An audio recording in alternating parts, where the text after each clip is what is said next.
இந்தியாவில் hotel management துறையில் கல்வி அளிப்பதில் முன்னிலை வகித்து வரும் சென்னைஸ் அமிர்தா மாணவர்களை ஊக்கப்படுத்தும் பொருட்டு சென்னையில் சிறப்பு நிகழ்ச்சி ஒன்றினை ஏற்பாடு செய்திருந்தது சென்னைஸ் அமிர்தா.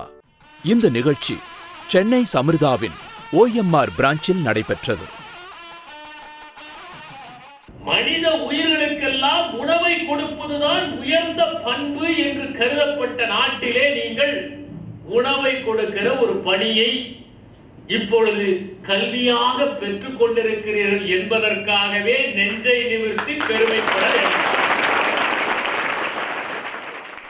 இந்த நிகழ்ச்சியில் சிறப்பு விருந்தினராக கலந்து கொண்ட உயர் திரு வி. இறையன்பு IAS அவர்கள் மாணவர்களை ஊக்கப்படுத்தும் விதமாக சிறப்புரையாற்றினார். சமைப்பது, பரிமாறுவது என்பது சாதாரணமானவை என்று நினைத்து விடாதீர்கள். இனிமேல் இந்தியாவின் எதிர்காலத்தில் இந்த தாளாண்மை என்கின்ற இந்த தொழில்தான் அதிகமாக கொடிகட்டி பறக்கப் போகிறது என்பதை குறித்துக் கொள்ளுங்கள்.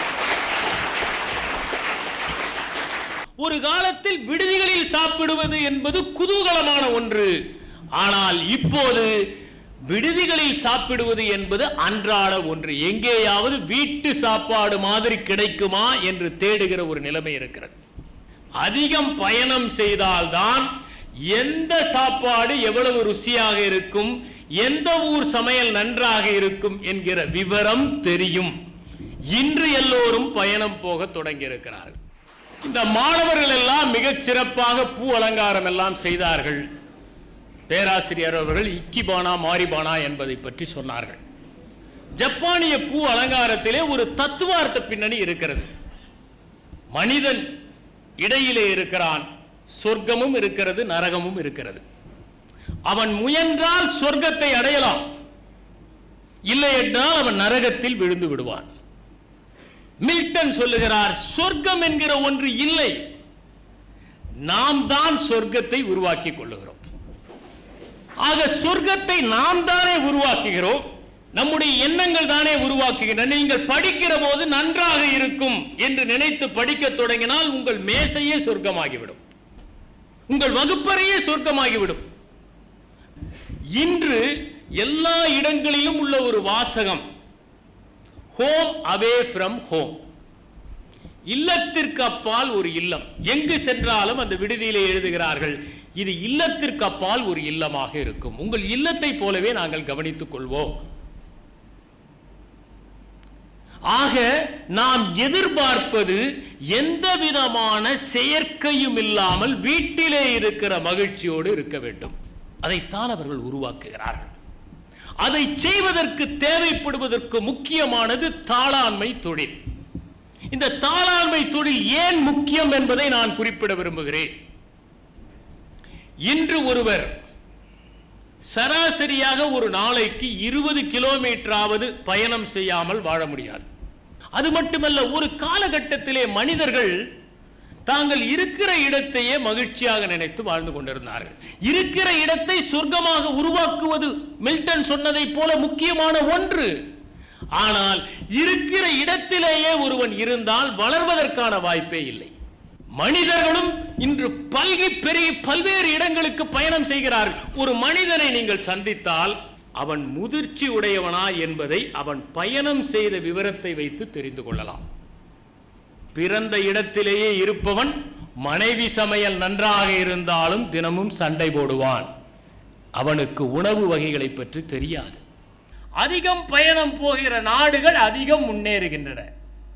நீங்கள் நினைத்து பாருங்கள், எந்த நாட்டிலே மக்கள் அதிகம் பயணம் செய்கிறார்களோ அந்த மக்கள் அதிகம் முன்னேறுகிறார்கள். ஏனென்றால் அவர்கள் அதிகம் செய்திகளை கற்றுக்கொள்ளுகிறார்கள். ஒரே இடத்திலே இருப்பவர்களுக்கு ஒன்றும் பிடிபடுவதில்லை. ஆனால் வெளியே செல்பவர்கள் புதிய தொழில்நுட்பத்தை பார்க்கிறார்கள், புதிய பொருட்களை பார்க்கிறார்கள், புதிய புத்தகங்களை பார்க்கிறார்கள், கற்றுக்கொள்ளுகிறார்கள், திரும்ப வருகிறார்கள், வாழ்க்கையில் பயன்படுத்துகிறார்கள். அதனால் அவர்கள் முன்னேறுகிறார்கள். இன்று பயணம் செய்கிற வீடுகளை போய் பாருங்கள், அங்கே மாணவர்கள் நன்றாக படிக்கிறார்கள். அடுத்த தலைமுறை பாய்ச்சல் வேகத்திலே முன்னேறுகிறது. ஆகவே இனி மக்கள் பயணித்துத்தான் தீர வேண்டும். பயணம் செய்கிற போது அவர்கள் நிச்சயம் தாளாண்மை தொழிலை சார்ந்த உங்களை நம்பித்தான் பயணம் செய்ய வேண்டும் என்பதை புரிந்து இன்று உலகத்திலே பெரிய உணவு விடுதியை வைத்திருப்பவர்கள் யாருமே தொழிலதிபர்களாக இருந்தவர்கள் அல்ல.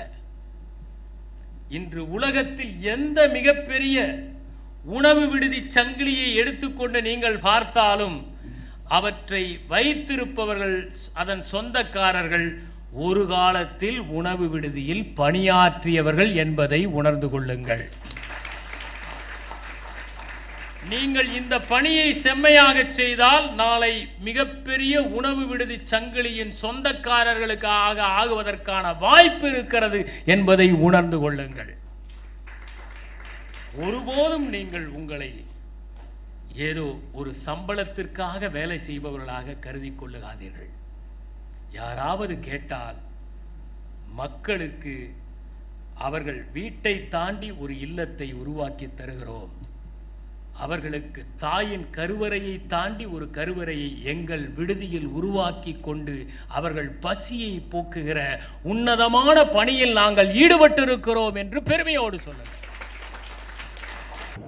காசில இருந்து கன்னியாகுமரி வரைக்கும் டிராவல் பண்றது மட்டும் இல்லாம எல்லா இடத்தையும் டச் பண்ணுவார், எல்லா மேற்கோளையும். எனக்கு ரொம்ப வியப்பா இருக்கும். ஒவ்வொரு தடவையும் சாரோடைய பேட்டியை கேட்கும்போது சென்னை அமிர்தாவின் CEO உயர் திரு ஆர் பூமிநாதன் அவர்கள் கூறுகையில், இறையன்பு அவர்கள் தான் எடுத்துக்கொண்ட எந்த துறையானாலும் அதில் ஒரு முன்மாதிரியாக இருந்திருப்பார் என்றும், அவருடைய ஒவ்வொரு வார்த்தையும் ஒவ்வொரு வாக்கியமும் வரும் இளைய சமுதாயத்திற்கு ஒரு வழிகாட்டுதலாக இருக்கும் என்று அவர் குறிப்பிட்டார்.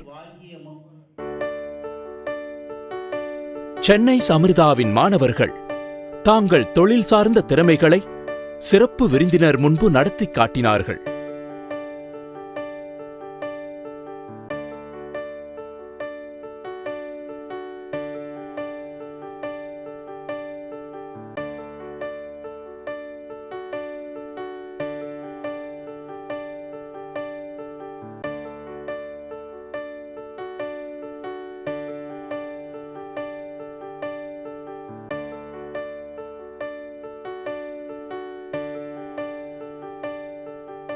சிக்கா, அதாவது சவுத் இண்டியன் கலினரி அசோசியேஷனுடன் சென்னை அமிர்தா இணைந்து நடத்திய பல்வேறு போட்டிகளில் வெற்றி பெற்ற மாணவர்களுக்கு இறையன்பு அவர்கள் பரிசினை வழங்கி கௌரவித்தார்.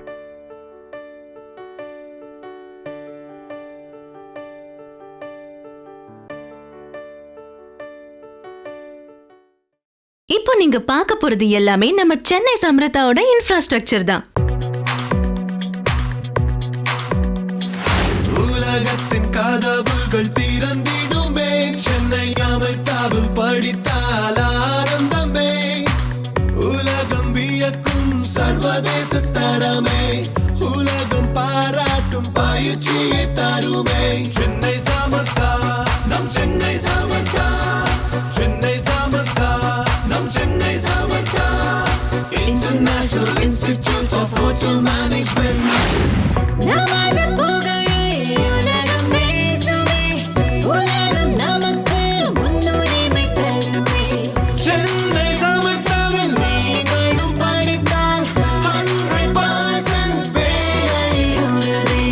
படிக்கும் போதே 10,000 வரை சம்பளம், பட்டம் பெற்ற பெண்ணே ஃபாரினில் வேலை.